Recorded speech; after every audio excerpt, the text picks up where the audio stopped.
And we are live. Welcome, everybody. Welcome to this meetup. I'll give this a few minutes to allow people to join. You're both good, right? Niels, Ralf, you're good? Thank you very much, Christopher. All good here. Good. Nice. Yeah, absolutely. Nice.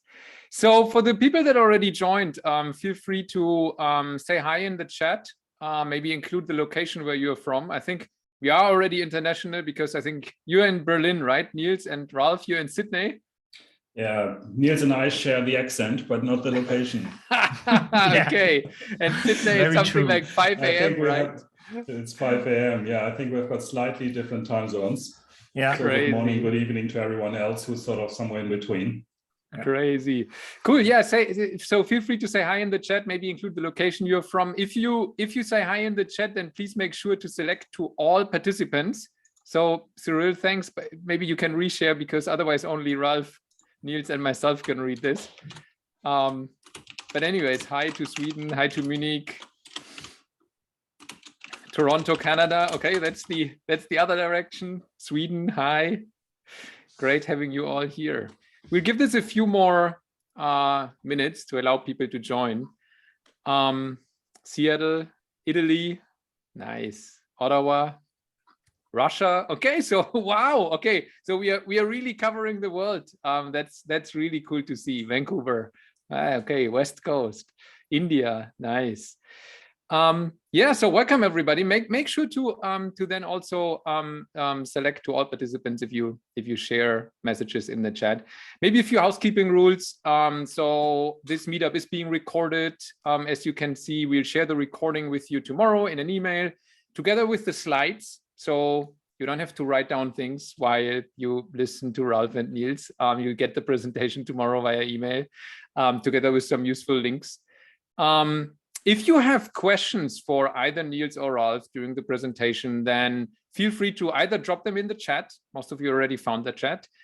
Or you can use the Q&A section that we also enabled. And that way, it's less likely that your question gets lost because it's very sticky. And I'll make sure that I ask Ralf or Niels either in the end or in between, depending on how it will fit in. Cool. So I think I'll give this, I think we're 3 minutes in. I think we can get started. There's still people joining, but I think that's fine. So welcome everybody. Again, great to have you all here. Looking forward to your questions also. I'm Christoph. I'm your host tonight, or today, depending on from where you join, or this morning, Ralf, in Sydney. Good morning for Thursday. Cool. And I'm happy to have the two of you here, Niels and Ralf. I think you'll introduce yourself in a second. And with that, I'm happy to hand over to you, Niels. Yes, thank you very much, Christoph. And welcome also from my side. Yeah, so my name is Niels Balker-Tüxen. I'm the lead QA engineer at Humanitaq, and I'm joining Ralf today. And I will only have a very small part in this webinar. And I'll talk a little bit about internal developer platforms later and also what kind of metrics I would expose. And then now from Berlin to Sydney, it's your turn, Ralf. Thanks a lot, Niels. Thanks a lot. So I'm Ralf Haag. I'm the founder of Logilica. We're a data analytics company for all things engineering and especially engineering platform related.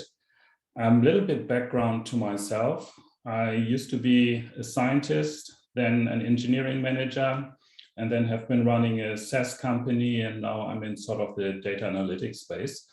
And really, I've been transitioning through a lot of different silos, and what we always see is that information stays in silos, and that kind of metrics and insights are best across silos, and that's a little bit some of the lessons around this as well. So DevOps and metrics. So what's DevOps in my view? It's basically you want to deliver products to the customer, and you have got the development part, which is basically your software development, packaging it up, and the ops that kind of moves it from your side to the customer side. And obviously you want to make this as smooth and efficiently as possible.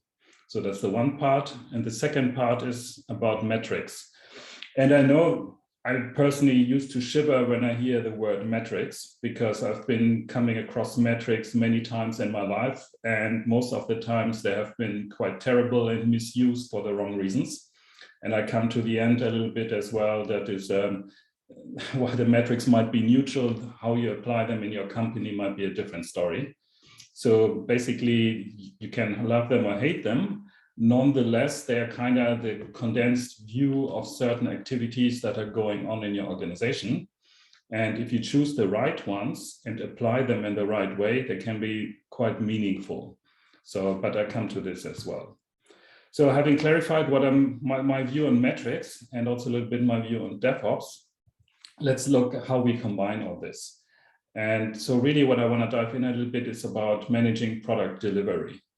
And the simple view, it's us, and then we deliver something to the customer, and we want to do this as smoothly as possible. And obviously there are different stages in the software lifecycle. There's sort of the planning side, you do code creation, I mean, the implementation, then you package it up, the build server runs, you run maybe your QA, you maybe have got some security tools that get checked, and then it gets into the release. And obviously each of the different steps, they all need to function sort of in quite well coordinated manner and smoothly. Otherwise something falls over and people are blaming each other. And you spend different amounts of time in different stages. So typically I would say in the coding side, it's probably much longer and overall than let's say you run in the build server side. But if the build server falls over every second or third deployment, you're typically in trouble, and the whole prediction goes out of the window. So what you want, as I said, is being fast, reliable, and keeping everyone happy. And keeping everyone happy is both your team or your teams and the different departments and silos, as well as obviously delivering to the customer. And the quicker and more predictable you can go through the whole pipeline from the beginning to the delivery, the faster you can iterate if you introduce some bug or some failure, or the faster you can iterate and respond to new customer requests, feature requests, and similar things. So really the way we look when we talk about DevOps and metrics, we want to see, okay, how can we optimize that stream and keep the key metrics that gives us a good idea, are we doing well and where can we improve, and which of the parts are the areas that are kind of useful to improve on. And in the summary, that's a bit like looking from a source to the ocean in a river. So we kind of like to have this overall, let's say, flow view. And I know you had a kind of presentation on flow engineering here recently as well, which we kind of subscribe to as well. So which gives us typically the things around, let's say, velocity. How fast do we move? And then throughput, what's our capacity to deliver? And then it's all the risk around the process where we might fall over, where something unforeseen happens, or which is a common known issue that we need to work around with. And obviously there's risk in infrastructure, there's risk in team composition, there's risk that people are getting burned out because they need to deliver too much on velocity and too much on throughput. And they only maybe do this a week before the final release, and then everyone kind of drops. And so you have risk in that way. So from our point of view, it doesn't matter to, we kind of do the velocity as quickly as possible. It doesn't really help you if you fall out in one of the other ones. So it's a kind of a thing that you need to balance. And generally speaking, there's no single metric you should optimize for in our view, but you get a balanced view that you can see, okay, everything is kind of going smoothly and you're balanced out the different aspects. Now, in terms of velocity, velocity is different things to different people. And that depends a little bit in which part of the organization you are, what kind of your responsibility is, and also what your view is. So let's say if you're a software engineer, velocity is typically seen as the pull request cycle or merge request cycle time. Depends if you're in a GitHub or GitLab world. How long does it take for coding to start or finish for one pull request?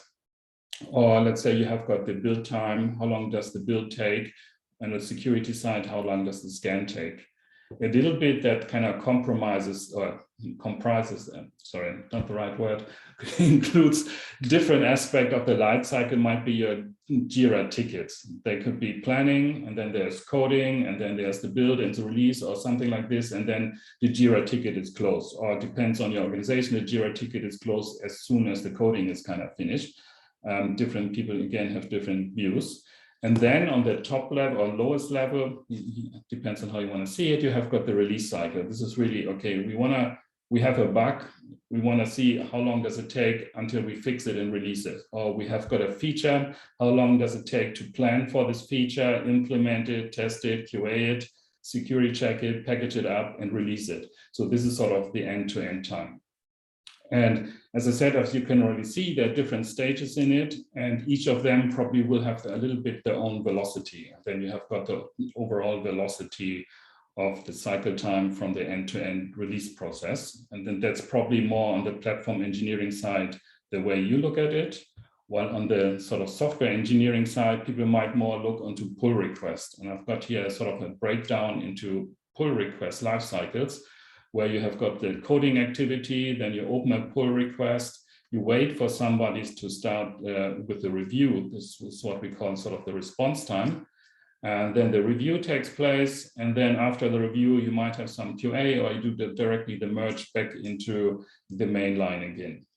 And as you can see here, you already have kind of 4 or 5 metrics. So each individual one plus the end-to-end one of the pull request velocity.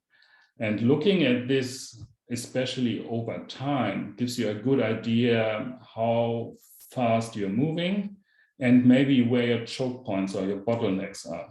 So this one here, we've got a few that are red, and for example, development times, and I come to this in a moment as well.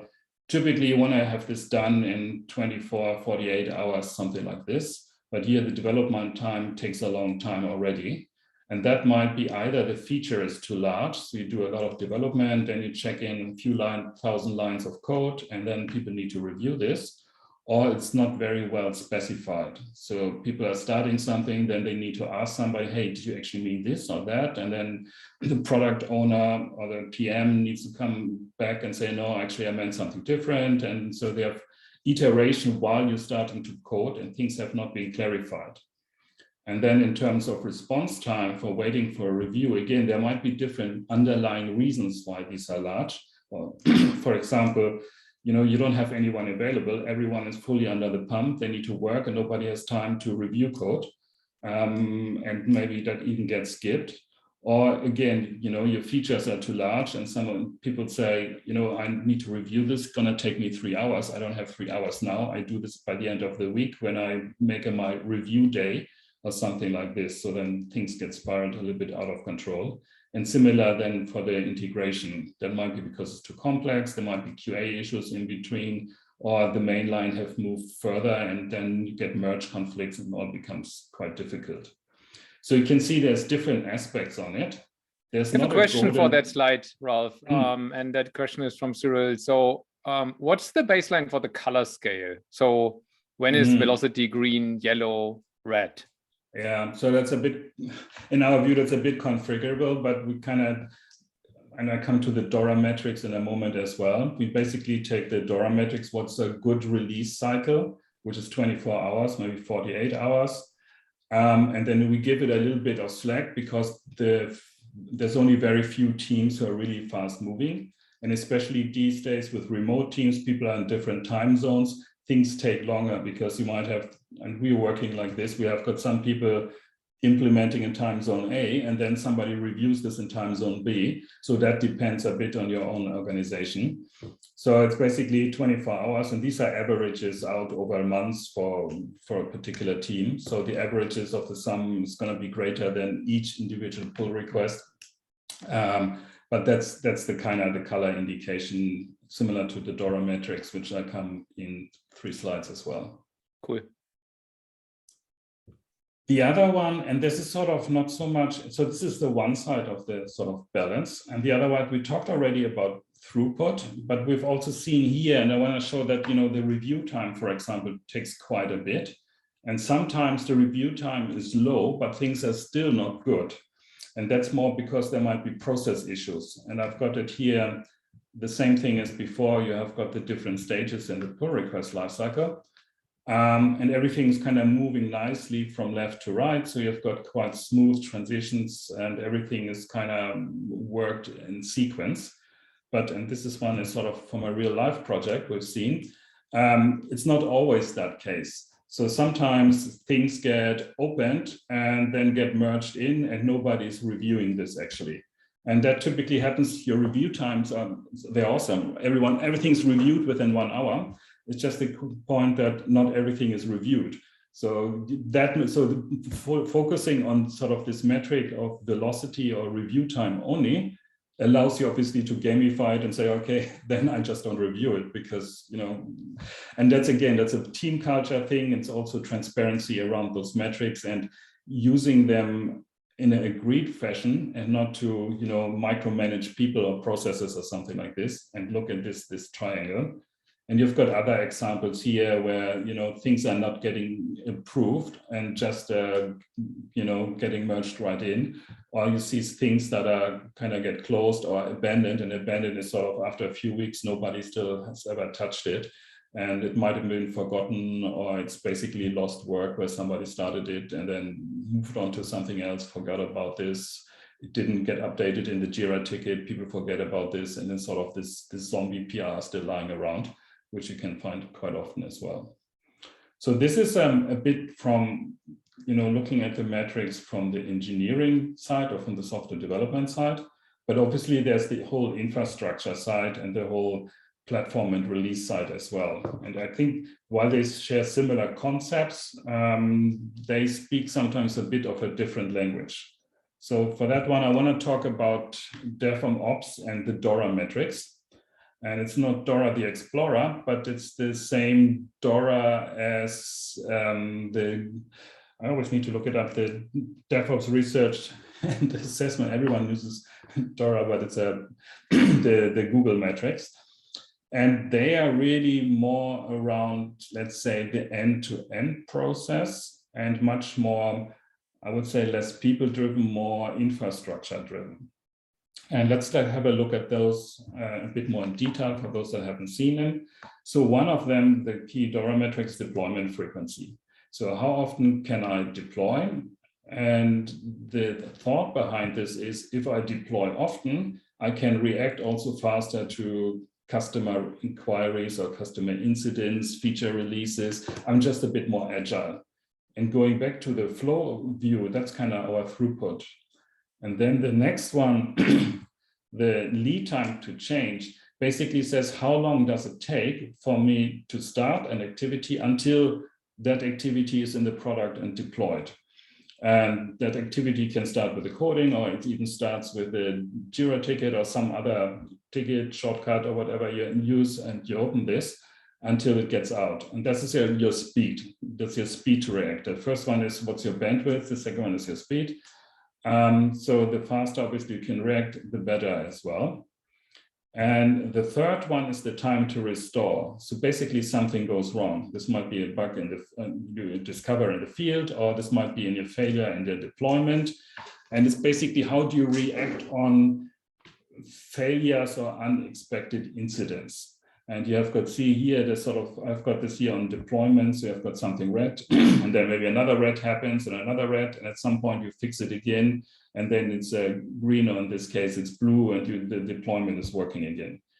And that's basically the risk of that things are delayed or that something goes wrong, and how long does how long does it take to be up and running again, and how much in the worst case of business do we lose in the time where there's a failure and we can't react to market demands or whatever pressure or surges in something.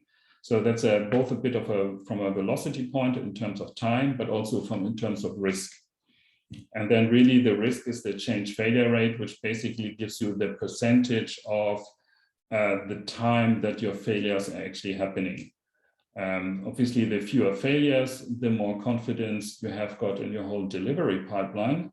While if there's a lot of failures happening all the time, we're going to release tomorrow, but maybe not, because 50% of the time there's something going wrong and we need to patch it up again. So good luck, and maybe let's not do this on a Friday afternoon. And so Google and the Dora Metrics give you sort of different categories, what are elite performers, and then different categories down. And for the elite performers, the deployment frequency should at least have got a release more than once a day, lead time to change and time to restore is less 1 hour, and change failure rate is 0 to 15%. And at least from what we see, for most organizations, this is still quite ambitious. And that goes back to the colors. If everything outside a light becomes yellow, it would be quite depressing for a lot of people. And then about the misuse of metrics, somebody would say, oh, you're yellow, why are you not green?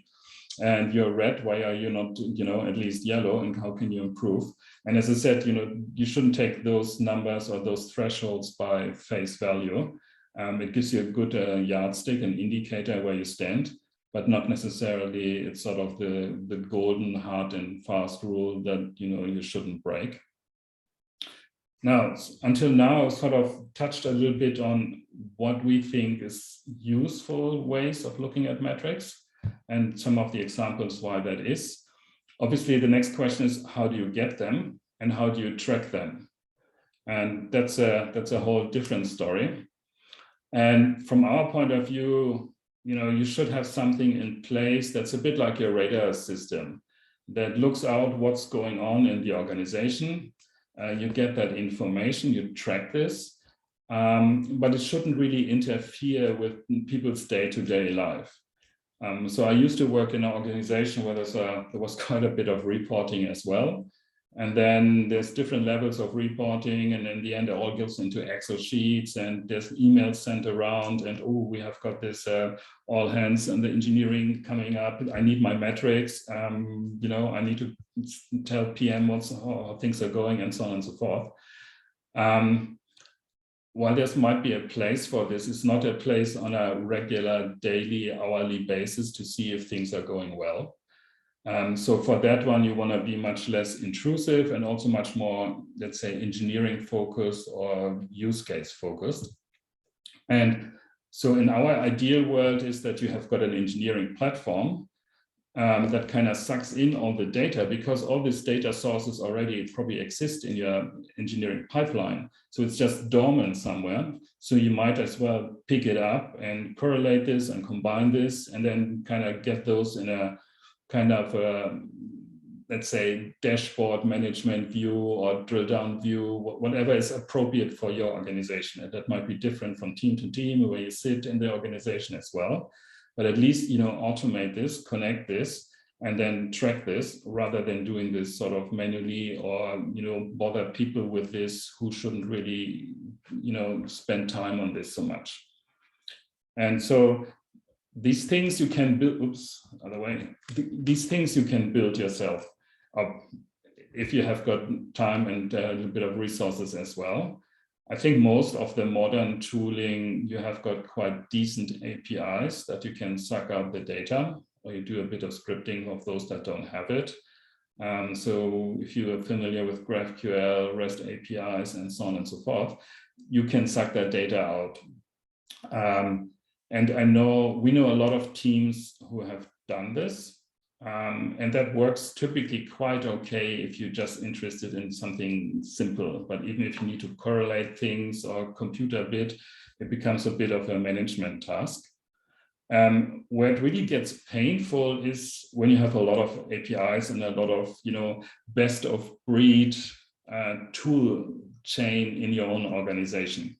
You use something for planning, then you need the next one for repositories. You have got different ones for the build system, and then you have got QA and some existing dashboarding. And you want to, suck out of data out of all of those, maintain this, and then have a sort of a centralized view. And that's really where we very strong believe in sort of a platform aspect. and not, scripting everything and then having something duct tape that the intern is maintaining. And then after a month or two, everything falls over. Or the other thing is somebody finds it really useful and you kind of have your own internal product development team that tries to do this properly. And then from our point of view, this we see gets replicated from company to company. So there's a lot of time and effort spent to set something up that, ideally should get a bit more out of the box. I think that's something where we have a lot of common overlap in terms of philosophy and thinking with Humanitaq as well. And I think Niels will take and walk you through a few of those considerations as well now. Yeah. So like in terms of like lots of APIs and lots of chain, we can definitely relate to that, right? So Humanitaq is an internal developer platform, and what we really do as an essence is connecting a lot of APIs, right? So we're building on top of the Kubernetes API, we build on top of most of the cloud APIs out there, and then on top of that, we also give the opportunity to any of our customers to also extend our API with open source drivers. So in the end of the day, you can really connect any API, any data, any tool to Humanitaq to make things easier. But first of all, let's take a step back and actually understand what is an internal developer platform and what it's actually useful for. So internal developer platforms are made for streamlining your development and make it much easier for your developers to self-serve anything they need to perform their job, essentially, right? So in modern organization, you often have like platform teams or DevOps teams or your system infrastructure engineers who basically set up all the infrastructure and make resources available to you. And then basically for your application, you need to consume those resources. So they need to be set up before, and then you can build your application on top of that. With Humanitaq, things can be set up much more easily. So you have, for example, your DevOps engineer who's connecting resources, and those resources could be like Kubernetes clusters, your Cloud SQL instance, your AWS account, a bunch of S3 buckets, whatever you need for your application development. And then abstracted from that, the application development happens basically. And as an application developer, you just can say, I want to build an application, and this application should consume the following resources. It needs a Postgres database, and I don't care where it's actually hosted. It should run on a Kubernetes cluster, and I don't care if it's GKE on Google or EKS on AWS. And I just need to get my application running. So Humanitaq makes this very, very easy by providing a Humanitaq CLI and a Humanitaq UI, providing basically golden paths for you to provide application developers with the right tooling. And on top of that, everything goes basically through one API where you get all the information and all the tools you basically need for this. And because like we are also consolidating lots of information here, it's also quite interesting to see what kind of metrics you can then suddenly get from such an internal developer platform, right? So you have this API in the center, and we basically have all the data about your deployment. So how often do you deploy, how many successful deployments there are, how many deployments failed, and so on. We can see how often certain application configurations changed through metrics, for example, right? So you're updating a certain backend service maybe more often than you update another service, and you can basically build metrics based on that.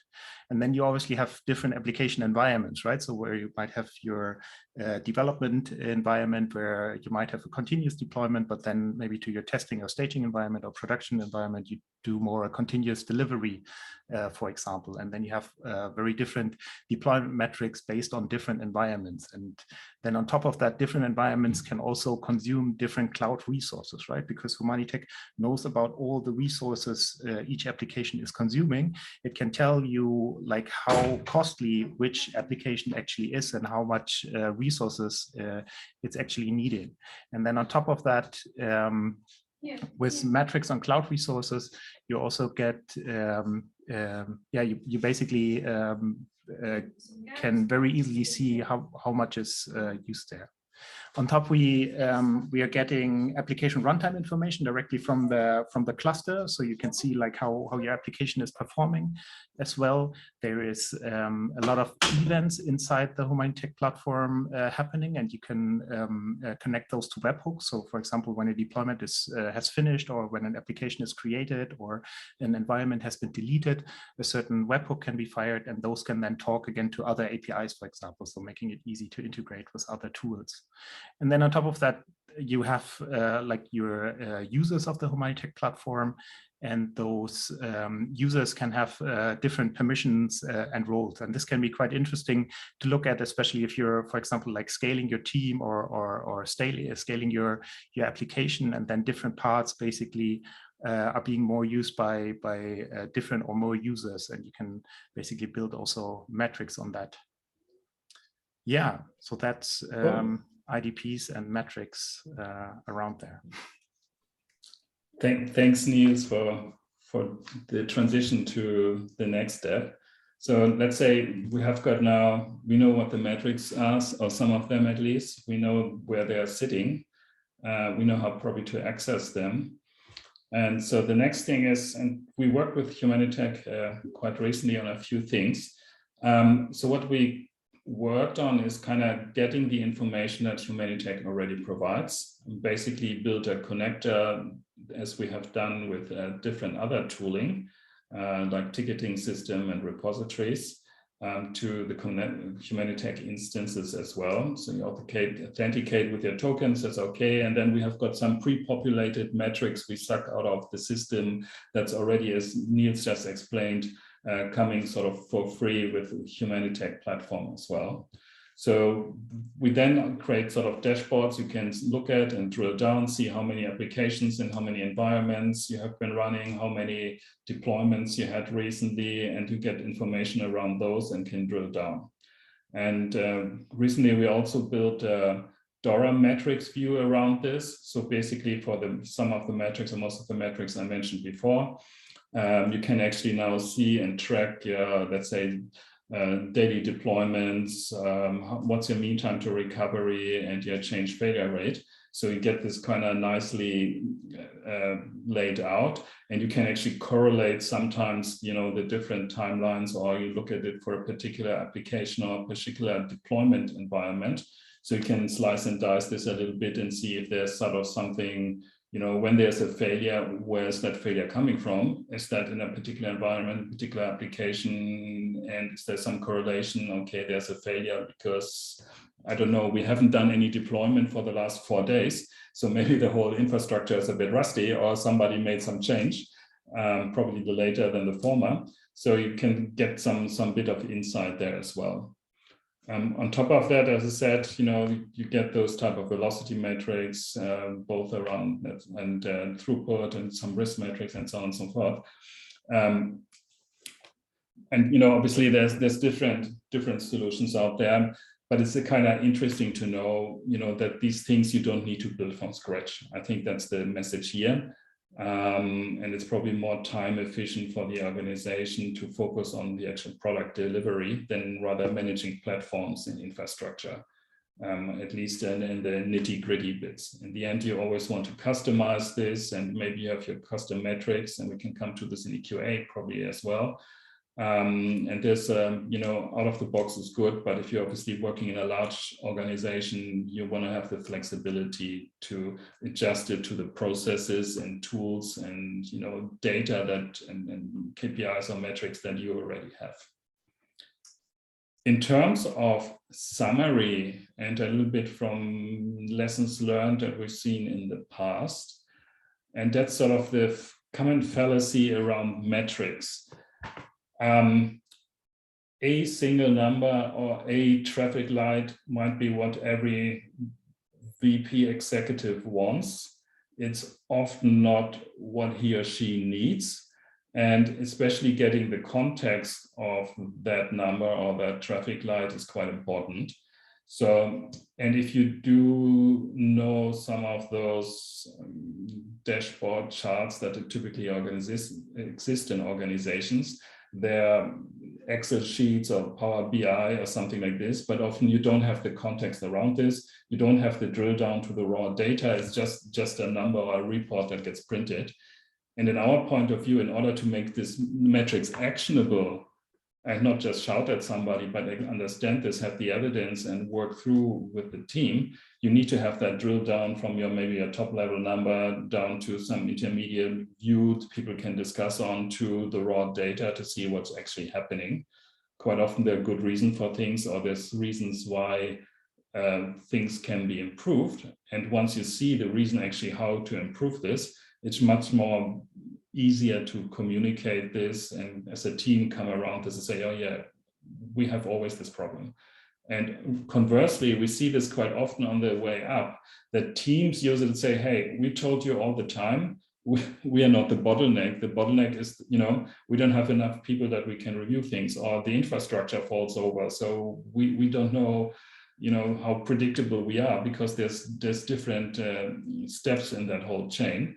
So it becomes also quite, I wouldn't say empowering, but quite useful for the, a lot of engineering or DevOps teams to actually give reason to why things are the way they are. And coming back to where we started out when we're talking about metrics, I think it's quite important to establish the right culture and having sort of also a bit of a culture of transparency. And that might be originally only just for your team or the next team, or only for your DevOps pipeline, and you might not want to share everything with everyone. But if everyone just wants to keep things in, metrics are used for finger pointing and not for improving things. But if you're a team that wants to improve things, because you all stand behind it, I think, we want to do something useful and make, less pain for us as well, because whenever there's friction, there's sort of pain. Then it becomes quite useful and quite powerful for all sides involved. And we've seen this as well. And that's almost like the waterfall to agile transformation in the past as well, where you have command and control, and then now you have got much more a bit of a bottom-up approach and a bit more autonomy in certain degrees. Looking into the future, I think, we talked about metrics, let's say the Dora Metrics or Flow Metrics or any other metrics you come up with, but it's sort of something you can come up with. Quite often when we do investigation about, why processes are not working the way they are, there's some hidden correlation that, you don't think about initially, or that's very specific to some organization or some team or some working style. And I think the future really is, from data to insights to action, that there will be the next level sort of much more in the future. We will see sort of AI, ML supported activities. The last 3 times you did this and that happened, maybe you shouldn't do this anymore. And what this and that is sometimes not so easy to predict. So with that one, so firstly, thanks a lot to Niels, and my contact details are here as well. I think we have got, Christoph, quite a bit of time for Q&A. Yeah, please that's feel good. free to reach out anytime. Happy to also, if you're already some Humanitaq users here, give you a bit more of a deep dive on how it works, and give you maybe some account you can onboard to or something like this in the future. Yeah, thanks a lot. Cool. Thank you. Thanks, Ralf. Thanks, Niels. So to everybody, feel free to drop your questions. If you have some, I'll go through the ones that we have. So Jeff, thanks for providing the link to the State of DevOps in Google. I leave this in the Q&A section for a second. That's the link to get more information on that. Manikeshwar is asking, is the review process through an automated process, or is someone from the team there to review and approve things? Yeah, it's a good question. I assume this one was referring to when I showed the process flow. Yes, exactly. Yeah, and I think what we do is only picking up on the process flow you already have. So typically the review process is manual. I mean, especially for coding, somebody needs to look over the review. Some organizations enforce that there needs to be a review for something to be, integrated, and maybe there's some automation around this. But most of the time that we see, it's not. And then, as a team lead, you might have still a good idea if you track PRs, what is reviewed or not. But if you're really busy, you don't do this. You just see what's coming out and you communicate to, your line manager, PM, how things are going. If you're sort of a little bit higher up in the organization, want to make sure, let's say you're on the QA side and want to make sure everything is reviewed, you probably don't dig into each pull request to see that people have reviewed this. So in this case, it becomes more a QA activity. QA is basically testing, test coverage, security, and you say, do we have review coverage? And typically it's, so nobody knows, because they live in a different world. They don't look at this. It's another person's problem. So again, it's sort of this cross-silo thing. Yeah, and I think we have a similar question from Rustam on this, where he's asking, does it mean that response and review is something that can be cyclic? Like, can it repeat? Look, I think typically you have got review cycles. I mean, you open a pull request, you wait for somebody to review it, and then there's a review discussion going on. That's obviously cyclic, and that's kind of also how much time it is. And you can see, let's say, if you dig down into the review process, you see how many people were involved in this. Like, say you had 5 reviewers, and maybe you had more than 3 cycles, and it was more than 1,000 lines of code. So yes, that maybe makes sense, and maybe it's a bit complex.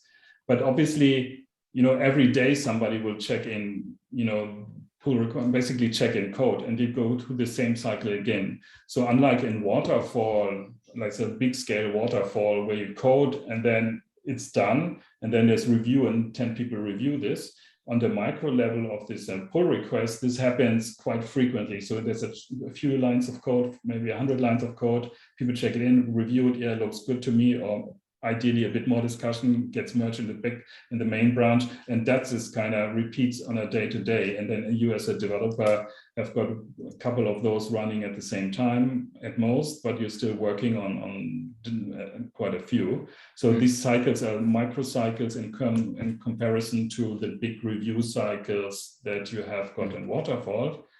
And obviously from a let's say QA perspective, yes, you might still have functional reviews later on, and reviews against your requirements, but these micro ones are sort of the coding reviews.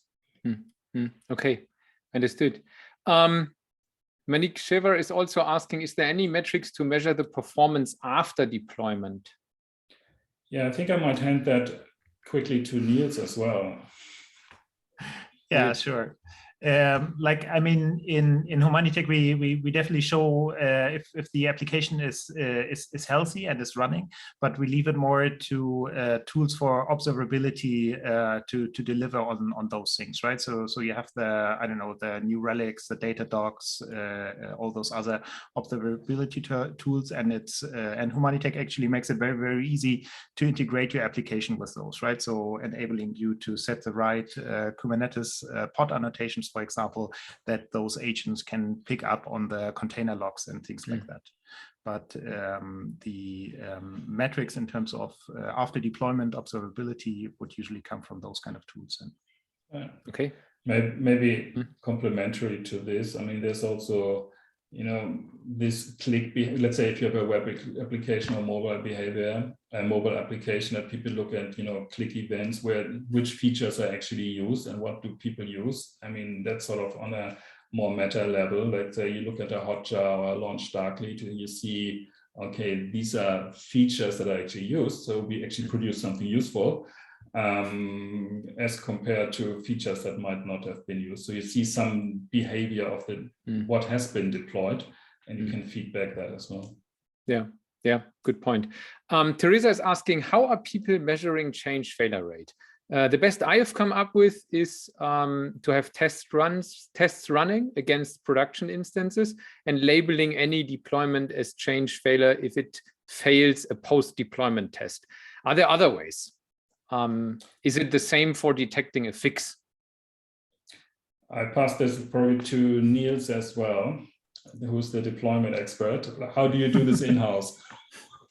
Yeah, so like, I mean, post-deployment tests makes a lot of sense, right? So you have to have some sort of measure if your deployment was successful or not, right? And there can be potential failures on multiple levels, right? So in Humanitaq, you see it right away if, for example, you try to deploy something where the resource was not available, and then your deployment fails, and then you basically have directly a deployment failure, and then you basically fix the underlying resource, deploy again, and then things are fine again. And this kind of metric is also very nicely shown inside Logilica nowadays, right? So where you have a failed deployment, and then the next deployment, which was successful afterwards, shows already your recovery.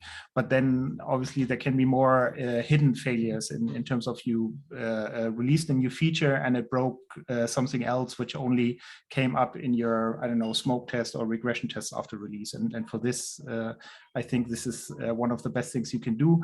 The other thing I have seen is you basically attach your monitoring and monitor any degradation of your production environment. So for example, you suddenly see a decrease in user registrations for your platform, or a decrease in performance of some important API endpoints and so on. And based on that, you could also then argue that this is now a failed state because it's not in the expected rates or expected ranges you have been setting, and therefore it might be failed.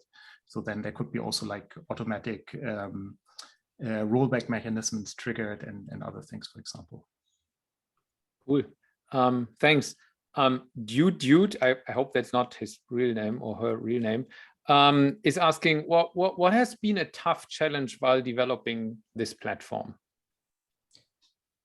I think catering. Yes. I think, look, it's catering to the unknown. Basically, you get a lot of data and people have different things that they want to see around that data. So that basically means you need to handle large amounts of data, keeping them over time, because you want to see history. That's one of the most important things, that you see trends over time. Obviously, you want to aggregate them, and then being able to communicate them easily enough to different stakeholders and adjust this. So really that's this flexibility. You know, you can script probably something together and you get one number out of there, but then somebody else wants to see another number and you want to make that all, you know, store over time and have that flexibility. That's one of the key challenges.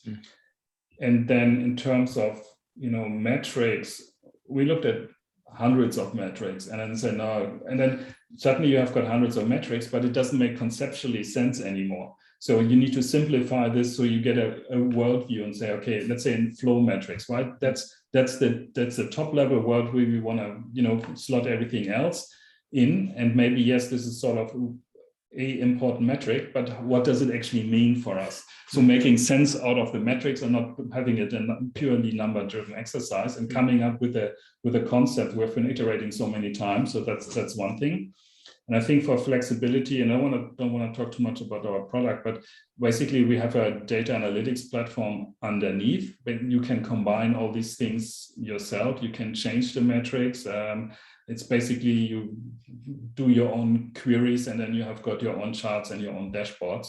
And then these are, at least if you're not only your organization, but or not only your team, but different teams, so that allows you to adjust to the different needs. And from our developer point of view, that was a tough challenge. I can imagine. Thanks for explaining, Ralf. So those have been the questions. Great. Thanks for participating, everybody. Just to wrap it up, so we'll share the recording tomorrow with you. We'll also share the slide deck. In the slide deck, you obviously find the contact data if you want to reach out to either you, Ralf, or you, Niels, to have a follow-up discussion on either Logilica or Humanitaq or both. And yeah, we'll share this in the email tomorrow. So it's my pleasure to say thank you. Thanks, Niels, for joining. Thanks, Ralf, for getting up so early in Sydney. Thank you so much. Really appreciated it. And have a great day, everybody. Thanks a lot. Thank you. Thanks for joining. It was a pleasure. Bye. Bye.